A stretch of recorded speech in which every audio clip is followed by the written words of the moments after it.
Oke oke. Jadi yang perlu digarisbawahi dari jawaban Olive tadi adalah kalau di bawah 6,5% udah nggak relevan. Mungkin karena ada Ya, hitung-hitungan berkaitan kurang dengan menarik, kurang menarik. suku bunga gitu ya. Ha, ha. Berarti kalau di bawah 6,5 berarti ya sama deposito juga udah nggak jauh beda gitu ya. Untuk jangka panjang Sebenarnya ya. ya, oke.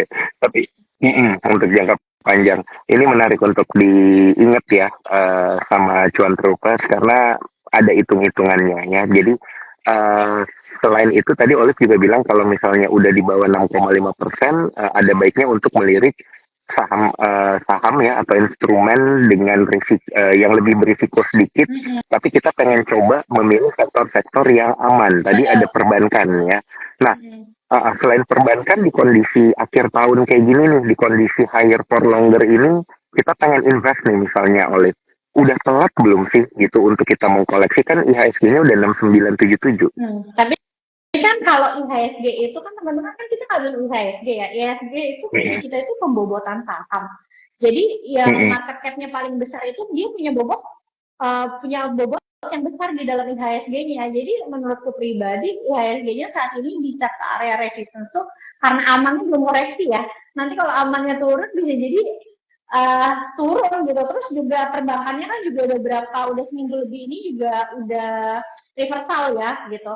Makanya hijau. Tapi Mm-mm. apakah udah telat atau belum untuk teman-teman yang ketinggalan? Misalnya 2 minggu lalu padahal lagi bottoming, menurutku sih ada beberapa saham yang belum ketinggalan gitu. Alias masih bermain di area wajar walaupun gak wajar-wajar banget gitu. Hmm. Oke, berarti ada di kondisi wajar, tapi nggak wajar-wajar banget. Iya, Nah, tapi kalau kan kalau kita lihat dari dibanding 2 minggu lalu ya lebih mudah uh, 2 minggu lalu kan sebenarnya. iya Nah, sih, betul. Ini nilai transaksi juga kan katanya, kalau kita lihat katanya banyak yang bilang lesu ya, karena pernah ada di 7 triliun, hari ini hanya di 8 triliun gitu ya. Nah ini ngelihatnya seperti apa sih market lesu kayak gini? Apakah ini momentum yang tepat untuk kita koleksi-koleksi gitu, emiten-emiten yang di caps tapi murah gitu, Liv? kalau suku bunganya tinggi, pasti kan likuiditasnya kering ya, karena kan cost of capital Mm-mm. makin tinggi gitu. Kalau cost of capital makin tinggi, bunga kreditnya juga makin tinggi, investor tuh akan takut hmm, ada saham-saham tuh yang terpengaruh marginnya karena misalnya mereka punya beban hutang yang tinggi dan lain-lain atau misalnya perusahaannya itu bergantung sama obligasi ketika mereka mau nargetin obligasi pasti kan harus nawarin kupon yang tinggi juga kalau hampir setiap kuartal suku bunganya naik gitu. Makanya kecenderungannya memang pasti akan taruh dulu di instrumen investasi yang rendah resiko dengan imbal hasil yang cukup bagus. Jadi pasti likuiditas di market yang agresifnya itu akan kecil gitu. Makanya transaksi kita belakangan juga udah cuma 7T, 8T. Cuma balik lagi kalau menurutku apakah ini saat yang tepat masuk saham dilihat lagi sih apa sahamnya dan berapa valuasinya gitu. Karena ada saham yang memang turun ya karena laporan keuangannya per 2023 ini ya karena jelek aja. Tapi ada saham yang turun padahal kinerjanya bagus tapi ya turunnya karena mungkin aslinya jualan dulu karena uncertainty di kurs tapi kan pasti nanti masuk lagi gitu apalagi kalau udah deket-deket musim bagi dividen kalau dirasa-rasa dividen yieldnya menarik buat mereka kan mereka masuk-masuk aja sebenarnya. Oke, betul betul betul. Tapi di tengah kondisi higher for longer ini ya, Olive, apakah mutlak gitu emiten-emiten perbankan itu yang akan lebih banyak dikoleksi gitu? Apakah nanti akan ada shifting ke sektor-sektor yang lebih menarik gitu? Dan kalau dilihat secara sektoral, ini yang paling menarik sebenarnya ada di mana sih? Ada nggak sih kuda hitamnya gitu sebenarnya selain perbankan? Kalau aku sih lumayan udah pas kemarin The Fed nggak naikin suku bunga, dia Mm-mm. tahan. Berarti kan sebenarnya dia ragu-ragu mau naikin kan? Ya dong. Mm-mm. Kenapa dia nggak naikin aja Iya. kalau dia masih yakin? Nah kalau aku melihatnya, apalagi kemarin inflasinya udah turun, kalau kita ekspektasinya inflasinya akan terus melandai, ya menurutku menarik sih properti sih. Karena kemarin Hmm. pas marketnya lagi jelek, properti turunnya cukup banyak, apalagi yang kayak BSDE gitu sampai kemarin kalau nggak salah sempat ke 1.000 ya kalau nggak salah. Iya, sempat ke Iya, iya, 930 malah. Kalau betul. BSD itu kalau udah ke area 900 tuh udah area demand banget sih. Cuma kan sekarang udah ke 1040. Telat nggak? Ya menurutku nggak Mm-mm. telat sih. Makin dekat ke angka 100.000, Hmm. ambil aja gitu. Itu satu proporsinya BSD. Sama ada satu lagi properti yang menurutku juga Hmm. menarik ya Oke, tahun oke, ini. oke. Kemarin aku baru perhatiin karena harga sahamnya udah koreksi cukup banyak gitu. Jadi mungkin teman-teman bisa masukin watchlist.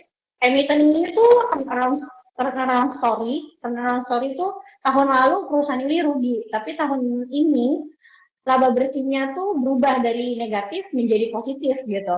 Ya mungkin teman-teman tahu lah sahamnya Pak LKH gitu, dan turunnya sekarang udah ke area demand. Jadi kalau teman-teman sebenarnya tertarik sama saham properti ya, yang dimana ini juga terlarang, ya belinya sekarang pas sudah turun, jangan nanti belinya pas lagi ramai dibahas gitu, nanti ujung-ujungnya cuci piring. Hmm. Oke, oke, oke. Berarti properti ya, turunan dari perbankan ya, berarti ya. Ya, sama ini juga Oke, sebenarnya oke. aku suka kok, kayak kan kalau perbankan tuh sebenarnya nggak cuma ada perbankannya aja ya, misalnya kayak ada multi finance-nya gitu loh kok, Hmm. ya Oh, yang kayak ada oh, oke MF, ya. Uh-uh. kayak Leasing ya, ya, emiten-emiten yang kasih pinjaman gitu ya. ya. Tapi pastinya Oke, oke. kemarin multi finance tuh pastinya multi finance tuh kemarin ada beberapa tuh yang kuartal 2 kuartal 3-nya nggak bagus, tapi kalian harus cari yang kuartal 2 kuartal 3-nya tuh tetap bagus ya. Kalau aku sih ngeliatnya cuma ada satu, ada MF. Kalau dapat di Ah, 10.000 ya kenapa harus nolak gitu. Valuasinya juga masih murah, dividen yieldnya kalau teman-teman lagi mau menghindari saham batu bara karena takut harga acuan batu bara turun ke bawah $100, ya bisa lirik ini karena dividen yieldnya tuh untuk ADMF bisa 8%-an juga. hmm, oke tuh langsung dikasih tuh ya teman-teman cuan troopers, ada ADMF. Jangan lupa kerjain PR teknikal dan fundamentalnya sendiri ya. Coba dianalisa juga. Ini kita udah dapat masukan fundamental sedikit tadi dari Olive. Jadi kalau misalnya level-level tadi yang disebut itu udah hit, mungkin bisa jadi pertimbangan ya untuk para cuan troopers. Dan saya ingetin sekali lagi disclaimer on, keputusan jual beli itu selalu ada di tangan para cuan troopers gitu ya. Dan jangan lupa melakukan PR analisa teknikal dan fundamentalnya. Nah, Olive, ini ada pertanyaan menarik ya dari salah satu cuan troopers kita. Saya naikin aja. Tadi kan kita ngomongin tentang emiten yang sektoral yang diuntungkan yang mana. Nah, ini kontrarian, pertanyaannya kebalikannya gitu ya. Sektor yang dirugikan dari penurunan yield obligasi. Terima kasih. Sektor yang dirugikan dari penurunan Dari penurunan yield obligasi gitu. Jadi yield obligasi turun, ternyata sektor ini yang paling terpukul gitu.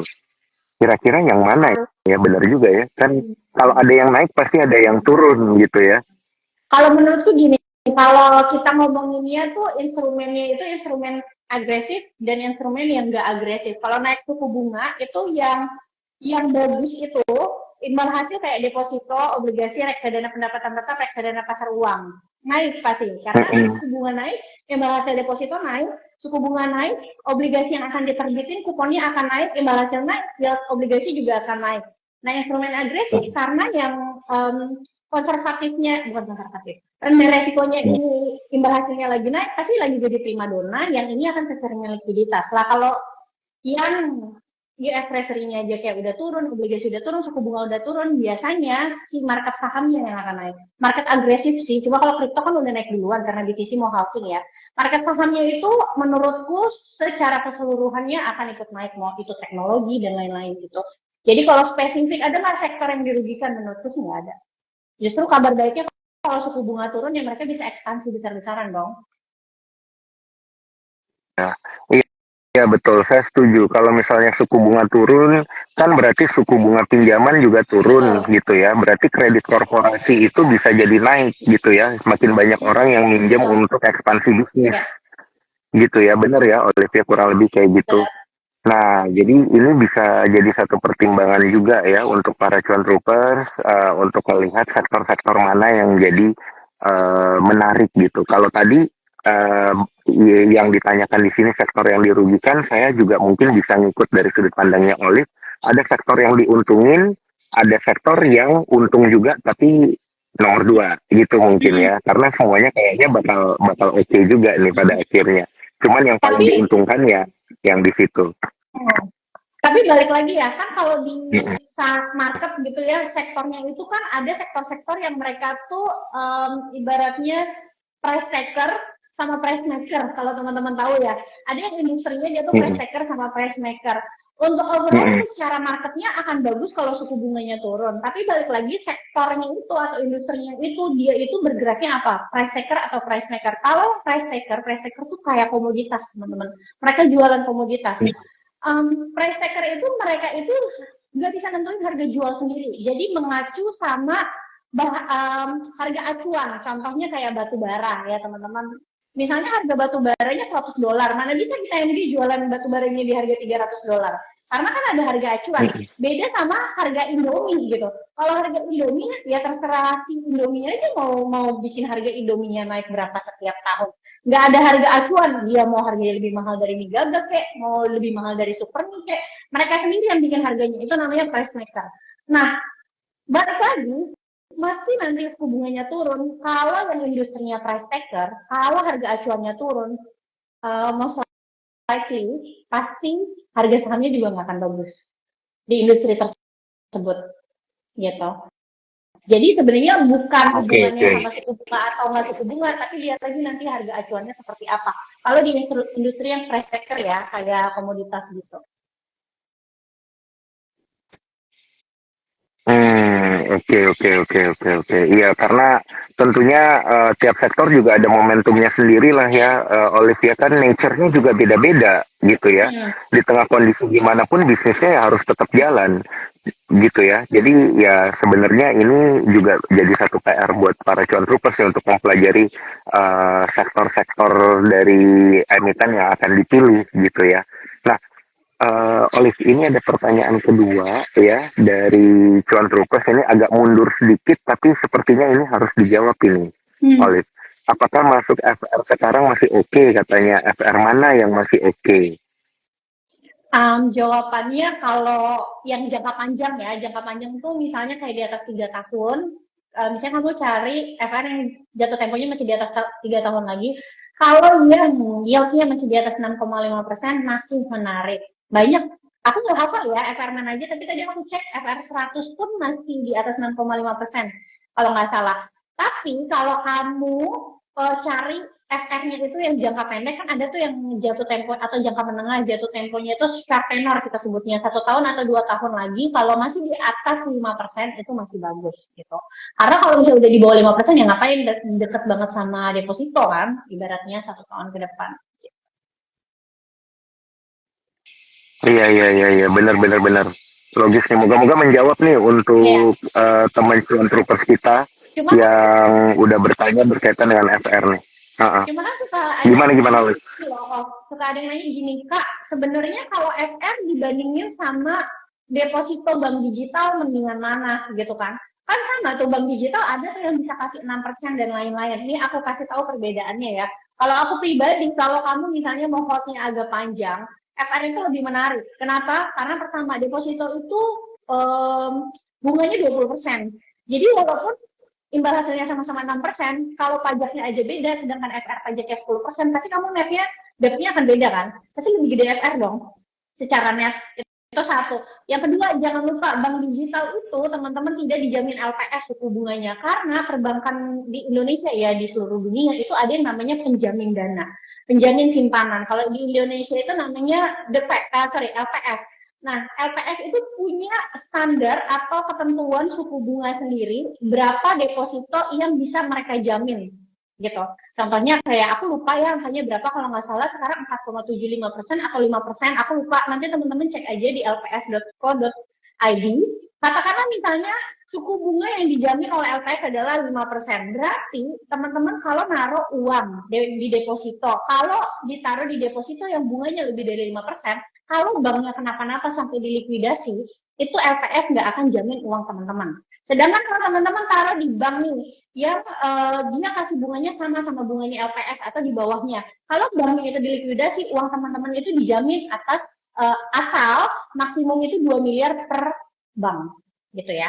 Nah, sedangkan kalau teman-teman pilih FR, teman-teman mau cemplungin 10 miliar juga dijamin pokoknya dan juga bunganya, gitu. Kalau nggak salah di Sukor bisa beli FR kan, Kak?